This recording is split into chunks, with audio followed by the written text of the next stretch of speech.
नमस्ते बच्चों, कनेक्टेड में आपका स्वागत है। बनी एक बात बताओ, माँ की डांट में प्यार होता है क्या? हाँ हनी, माँ की डांट में प्यार होता है। अच्छा तो ये बताओ, माँ की दवाई किस में होती है? मेज पर रखी होती है माँ की दवाई। अरे वो वाली नहीं, जैसे माँ की डांट में बच्चे के लिए प्यार होता है, ठीक वैसे ही माँ की दवाई किस में होती है? पता नहीं। माँ की चप्पल में।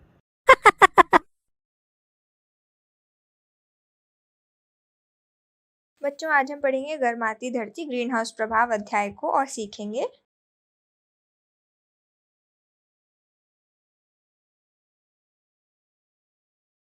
सन 1987 में मालदीव के राष्ट्रपति ने संयुक्त राष्ट्र संघ को एक अजीब सा पत्र लिखा। उन्होंने लिखा कि ग्रीन हाउस का असर के कारण उनका पूरा देश समुद्र में डूब जाएगा, उसे बचाया जाए। एक साल बाद एक अन्य देश तुवालू के प्रधानमंत्री ने भी ऐसा ही जताते हुए संयुक्त राष्ट्र संघ को पत्र लिखा। ग्रीन हाउस तब से ही एक महत्वपूर्ण बदनाम शब्द हो गया है। आप सोच रहे होंगे आखिर ये है किस बला का नाम। अगर हम इस शब्द को सीधा सीधा अनुवाद करें तो हिंदी में इसे हरा घर कहेंगे। हरा घर यानी हरियाली से भरपूर घर। ये तो बहुत सुंदर चीज है, फिर इससे इतना डर क्यों? वास्तव में दुनिया के कई इलाके ऐसे हैं जहाँ बहुत कड़ाके की ठंड तो पड़ती है पर गर्मी ज़्यादा नहीं होती। ऐसी हालत में वहाँ कई पेड़ पौधे पनप ही नहीं पाते। इससे निपटने के लिए वहाँ के लोगों ने एक विशेष तरीका खोज निकाला है। वहाँ ऐसे बगीचे बनाए जाते हैं जिनकी दीवार और छत कांच की बनी होती है। ग्रीन हाउस का कांच सूरज की धूप को तो अंदर आकर बगीचे को गर्म करने की इजाज़त देता है, मगर बाहर जाती गर्मी को पूरी तरह नहीं जाने देता। दूसरे शब्दों में वह बाहर जाने वाली गर्मी का कुछ हिस्सा चुरा लेता है, जिसके कारण ग्रीन हाउस के अंदर का तापमान कांच की बदौलत बढ़ जाता है। मतलब बाहर के तापमान के मुकाबले अंदर का तापमान ज़्यादा रहता है। इन बगीचों को ही ग्रीन हाउस या हरा घर कहा जाता है। इन बगीचों में सब्जी आदि उगाई जाती है। लेकिन मालदीव और तुवालू के प्रधानमंत्री जिस ग्रीन हाउस से चिंतित हैं, इससे उसका कोई संबंध नहीं। हाँ, बस दोनों का नाम मिलता जुलता है, पर नाम तो नाम है। आइए देखते हैं कि ग्रीन हाउस है क्या।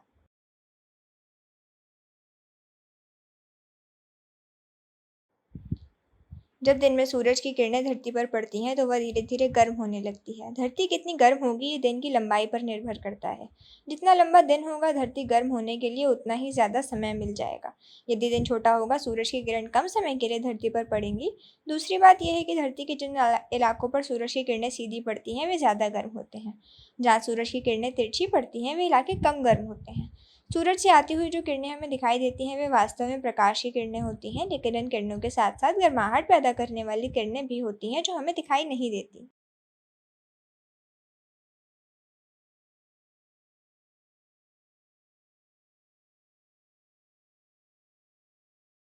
तो दिन भर सूरज की किरणों से धरती गर्म होती रहती है। दिन के बाद आती है रात। रात का मतलब है अब सूरज की किरणें धरती के हिस्से पर नहीं पड़ रही हैं। दिन भर की तपी हुई धरती गर्मी छोड़ने लगती है, यानी ठंडी होने लगती है। धरती की छोड़ी हुई गर्मी आमतौर पर आकाश में बिखर जाती है, पर इस बिखरने के वक्त ही ग्रीन हाउस बीच में टांग अड़ा देता है। कैसे?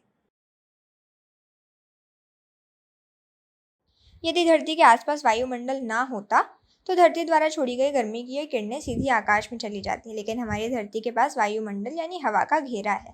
इस वायुमंडल में कई गैसें हैं, जैसे ऑक्सीजन, नाइट्रोजन, कार्बन डाइऑक्साइड, पानी की भाप आदि। इनमें से कुछ गैसें ऐसी हैं जो धरती द्वारा छोड़ी गई गर्मी की किरणों को रोक लेती हैं, और फिर ये किरणें आकाश में बिखरने के बजाय वापस धरती पर ही लौट आती हैं। एक तरह से ये गैसें यहाँ ग्रीन हाउस के कांच का काम करती हैं, इसीलिए इसे ग्रीन हाउस क्रिया कहते हैं। इस क्रिया की वजह से हमारी धरती रात को भी थोड़ी ज़्यादा गर्म रहती है। थोड़ी ज़्यादा किससे? जैसे कि चांद से। हाँ, अपने चांद से।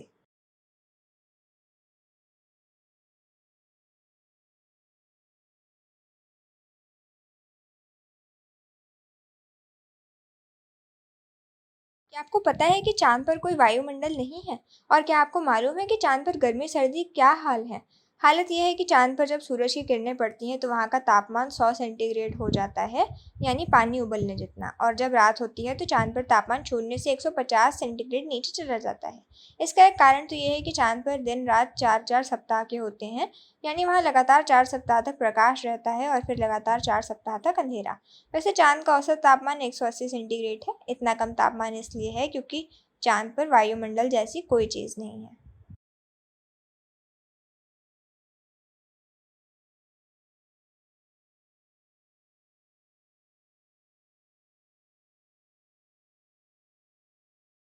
अब जरा धरती के बारे में सोचिए। यदि धरती पर भी वायुमंडल नहीं होता तो धरती का औसत तापमान भी 180 सेंटीग्रेड होता, परंतु धरती का औसत तापमान 50 सेंटीग्रेड है, यानी वायुमंडल की वजह से हमारी धरती और चांद के औसत तापमान में 130 सेंटीग्रेड का अंतर है।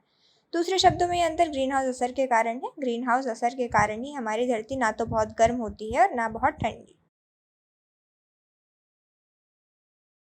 जरा सोचिए, अगर ग्रीन हाउस असर ना होता तो क्या धरती वैसी होती जैसी आज है? यदि यहाँ का तापमान भी 0 से 150 डिग्री कम हो जाता तो क्या यहाँ जीवन रह पाता? क्या 100 सेंटीग्रेड के तापमान पर कोई जीव बच भी पाएगा?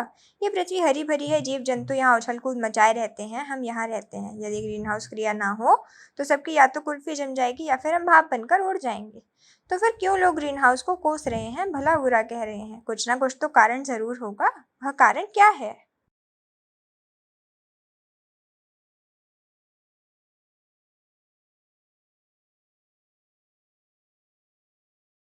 सबसे पहले तो ये देखेंगे कि वायुमंडल में कौन सी गैसें हैं जो ग्रीन हाउस क्रिया करती हैं। इन गैसों में पानी की भाप, कार्बन डाइऑक्साइड और नाइट्रोजन डाइऑक्साइड प्रमुख हैं। इनके अलावा कुछ और गैसें भी अपना प्रभाव डालती हैं, लेकिन वे बहुत थोड़ी मात्रा में होती हैं।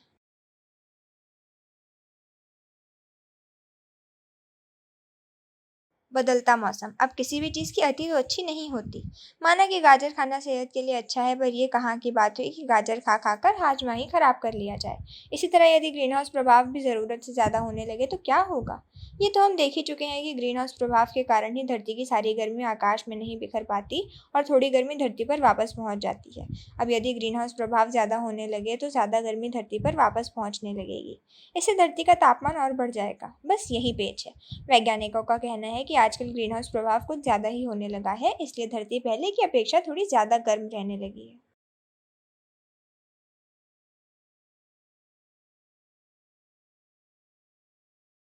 आप कहेंगे ऐसी तो कोई बात नहीं है। अभी अभी तो ठंड का मौसम गया है और क्या खड़ा कड़ाके की ठंड पड़ी थी।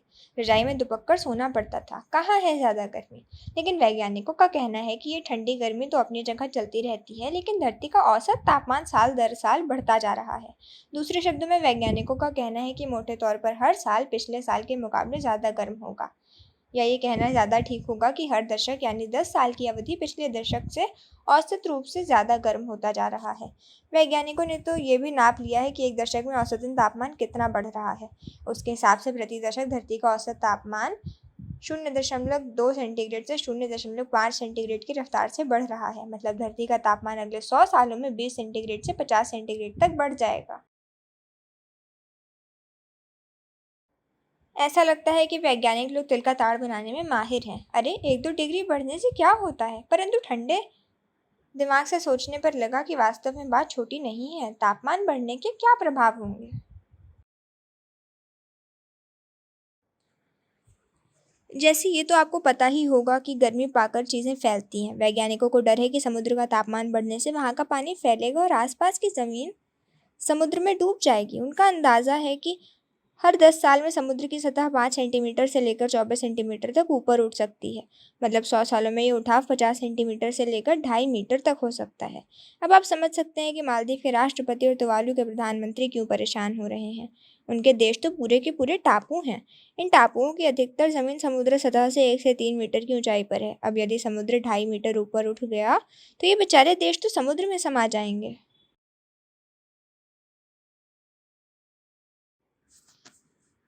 धरती के गर्म होने से हिमखंडों के पिघलने की रफ्तार भी बढ़ जाएगी। आप जानते हैं कि पिघली बर्फ का पानी समुद्र का जलस्तर और बढ़ा देगा। इससे मालदीव तुवालू ही नहीं बल्कि अन्य सभी देशों में समुद्र तट की बहुत सारी जमीन समुद्र में डूब जाएगी। समुद्र का खारा पानी जमीन में घुसने लगेगा और पीने के पानी की किल्लत और बढ़ जाएगी। वैज्ञानिक ये भी कहते हैं कि पूरी धरती का तापमान हर जगह एक सा नहीं बढ़ेगा। अलग अलग जगह अलग अलग बढ़ोतरी होगी। लेकिन इस असमान बढ़ोतरी के भी असर होंगे। हवा और पानी की धाराओं में बदलाव होंगे। बारिश पर असर पड़ेगा, खेतीबाड़ी प्रभावित होगी। यानी वैज्ञानिकों की बात मान लें तो धरती का चेहरा ही बदल जाएगा। वैज्ञानिक पता लगा रहे हैं कि सन 2004 में आए सुनामी का इस प्रभाव से क्या संबंध है। ग्रीन हाउस असर। अब सवाल ये उठता है कि ग्रीन हाउस असर क्यों बढ़ रहा है। ये तो हम देख ही चुके हैं कि वायुमंडल में ऐसी गैसें होती हैं जो ग्रीन हाउस असर पैदा करती हैं। वैज्ञानिकों के अनुसार वायुमंडल में इन गैसों की मात्रा बढ़ रही है। फलस्वरूप ग्रीन हाउस असर भी ज़्यादा हो रहा है। जैसे वैज्ञानिकों ने नाप जोड़कर बताया है कि पिछले 100 सालों में वायुमंडल में कार्बन डाइऑक्साइड की मात्रा 25% बढ़ गई है। ऐसा माना गया है कि कुल ग्रीन हाउस असर में से आधा तो कार्बन डाइऑक्साइड की वजह से होता है, बाकी आधा मीथेन, कार्बन, नाइट्रस ऑक्साइड वगैरह गैसों की वजह से होता है। लेकिन कम मात्रा में होने के बावजूद ये गैसें कार्बन डाइऑक्साइड के मुकाबले ज़्यादा शरारती होती हैं। इनकी थोड़ी सी भी मात्रा बहुत अधिक ग्रीन हाउस असर पैदा कर सकती है। वायुमंडल में मीथेन की मात्रा ही सालाना 14% की दर से बढ़ रही है। अब आप ये भी पूछ सकते हैं कि ये मात्राएं क्यों बढ़ रही हैं।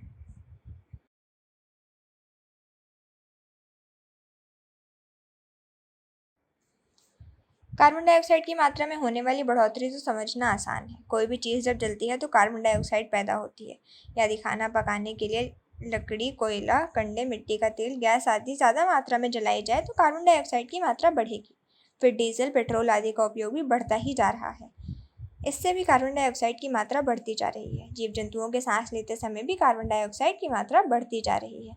जीव जंतुओं के सांस लेते समय भी कार्बन डाइऑक्साइड बनती है।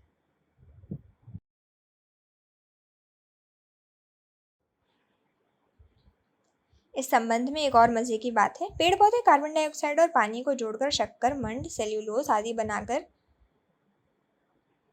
बांटते हैं। जब तक धूप रहती है पेड़ पौधे काम करते रहते हैं। इस क्रिया की वजह से वायुमंडल में कार्बन डाइऑक्साइड की मात्रा कम हो जाती है और ग्रीन हाउस असर भी कम हो जाता है।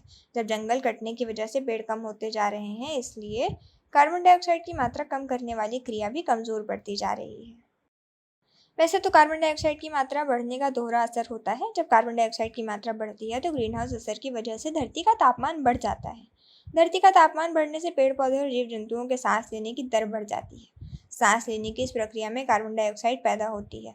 इस कार्बन डाइऑक्साइड से ग्रीन हाउस असर पैदा होता है। इस प्रकार ये चक्र या दुष्चक्र चलता रहता है।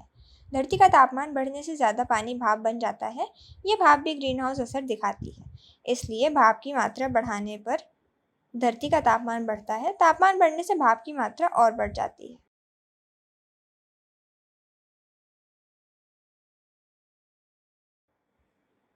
दूसरे शब्दों में ग्रीन हाउस क्रिया के असर ऐसे होते हैं जिनसे ग्रीन हाउस क्रिया को और बढ़ावा मिलता है। ये एक चक्र है जिसमें चक्र के एक हिस्से में वृद्धि से दूसरे हिस्से में वृद्धि होती है और फिर दूसरे हिस्से भी वृद्धि के कारण पहले हिस्से में और वृद्धि हो जाती है।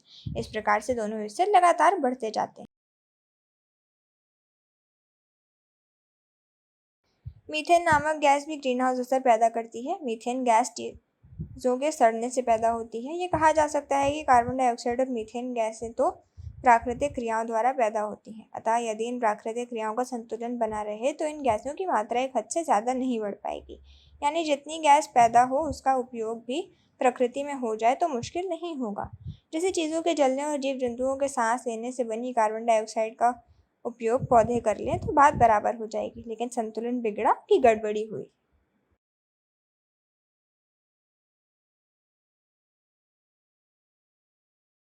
कुछ गैसें ऐसी भी हैं जो प्रकृति में अपने आप पैदा नहीं होती, लेकिन वे कारखानों और वाहनों से निकलने वाले धुएं में होती हैं। इनमें क्लोरोफ्लोरोकार्बन और नाइट्रस ऑक्साइड गैसें हैं। क्लोरोफ्लोरोकार्बन को संक्षिप्त में CFC कहते हैं। इन सब बातों की तरफ वैज्ञानिकों का पूरा ध्यान है। ये एक अच्छी बात है कि पिछले साल कई देशों ने तय किया कि वे CFC का उपयोग धीरे धीरे बंद कर देंगे। लेकिन सबसे बड़ी मुश्किल ये है कि हम यानी इंसान ऐसी नई नई करतूतें करते हैं जिनसे प्रकृति का संतुलन बिगड़ता है। कभी हम बेतहाशा पेड़ काटने लगते हैं तो कभी हम खेती में कीटनाशक और रासायनिक खाद का अंधाधुंध प्रयोग करने लगते हैं और तब बात बिगड़ने लगती है। घबराकर उससे बचने की कोई नई तरकीब खोजने लगते हैं। हम बस एक ही काम नहीं करते और वह है प्रकृति की बनावट को पहचानना और उसके अनुरूप जीना। ओजोन। हमारे वायुमंडल में ऑक्सीजन का, कार्बन का, नाइट्रोजन का एक चक्र चलता रहता है जिसके तहत गैसें जीव जंतुओं, वनस्पतियों, विभिन्न धातुओं और धातुओं से होती हुई पुनः जीव जंतुओं में पहुंच जाती हैं। कभी कभी वायुमंडल में किसी एक गैस की मात्रा सामान्य स्तर से ज़्यादा हो जाती है या कभी कभी कम भी हो जाती है। उदाहरण के लिए इन दिनों वायुमंडल में ग्रीनहाउस गैसों की मात्रा सामान्य स्तर से ज़्यादा हो रही है।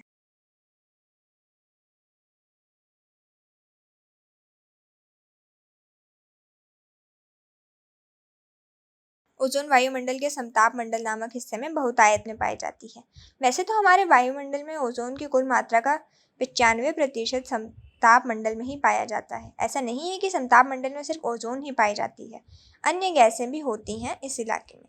साथ ही ये भी सच है कि समताप मंडल में ओजोन कोई परत बनाकर नहीं रहती, बल्कि ओजोन के अणु स्वतंत्र रूप से समताप मंडल में 10 किलोमीटर से 50 किलोमीटर की ऊंचाई तक समताप मंडल में ओजोन के बनने की प्रक्रिया से रहते हैं। सूरज की रोशनी के साथ आ रही परबैंगनी किरणें समताप मंडल में ऑक्सीजन परमाणुओं को जोड़कर ओजोन के अणु बनाती हैं।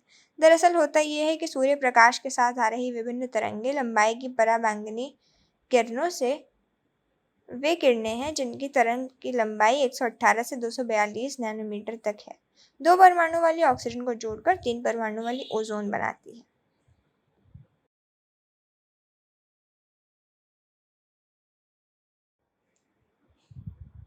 इससे हम अपनी मजबूरी ही कह सकते हैं कि जिन रसायनों की हमें अत्यंत आवश्यकता है वे हमारी वायु को प्रदूषित करने में अहम भूमिका निभाती हैं। इसी तरह का एक मानव द्वारा निर्मित रसायन सीएफसी है, जो फ्रिज, वातानुकूलक और अन्य शीतलन यंत्रों में काम आता है।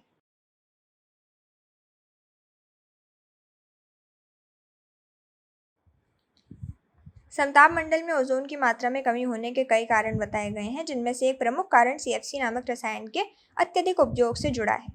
सीएफसी रसायन का उपयोग फ्रिज, एयर कंडीशनर की गैस बनाने, पेंट, फोम, कीटनाशक बनाने आदि में किया जाता है। सीएफसी की एक विशेषता ये है कि वह वायुमंडल में लंबे समय तक बना रहता है। सीएफसी जब पराबैंगनी किरणों के संपर्क में आता है तो अपने में से क्लोरीन के परमाणु छोड़ देता है। यह क्लोरीन ओजोन से क्रिया करके फ्लोरीन मोनोऑक्साइड और ऑक्सीजन बनाता है। क्लोरीन मोनोऑक्साइड काफ़ी अस्थिर किस्म का अणु होने की वजह से जल्दी क्लोरीन में फिर से बदल जाता है, और ये क्लोरीन एक बार फिर ओजोन से क्रिया करके फिर से क्लोरीन मोनोऑक्साइड और ऑक्सीजन बनाता है। फिर पुरानी क्रिया का दोहराव होता है, यानी एक स्थान विशेष पर ओजोन की मात्रा कम होनी शुरू हो जाती है। ओजोन की परत में छेद काफ़ी गंभीर समस्या है, इससे दुनिया के कई देशों ने सीएफसी के कम से कम इस्तेमाल की शुरुआत कर दी है। सीएफसी के बदले दूसरे रसायनों का उपयोग किया जाने लगा है ताकि ओजोन की परत को कम नुकसान पहुंचे। आप भी सोचिए कि इस दिशा में हम सब क्या योगदान दे सकते हैं, क्योंकि ये हम सभी के खुशहाल और स्वस्थ जीवन जीने का रास्ता है।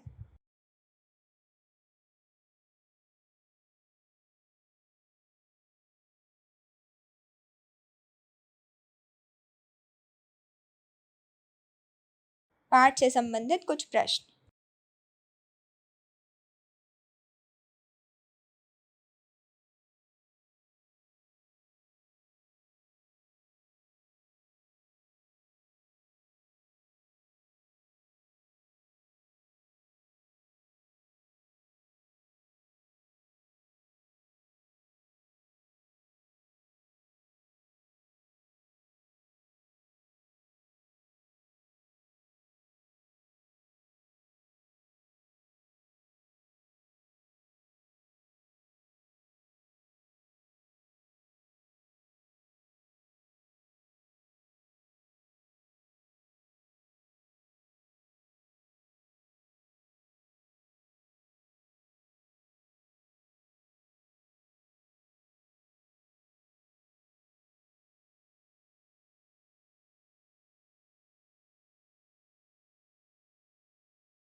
इन प्रश्नों के उत्तर।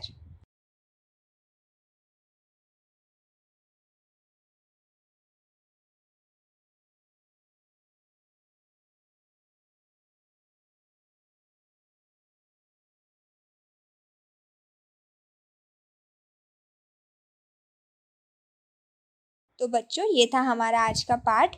उम्मीद है कि आप सबको पसंद आया होगा। धन्यवाद।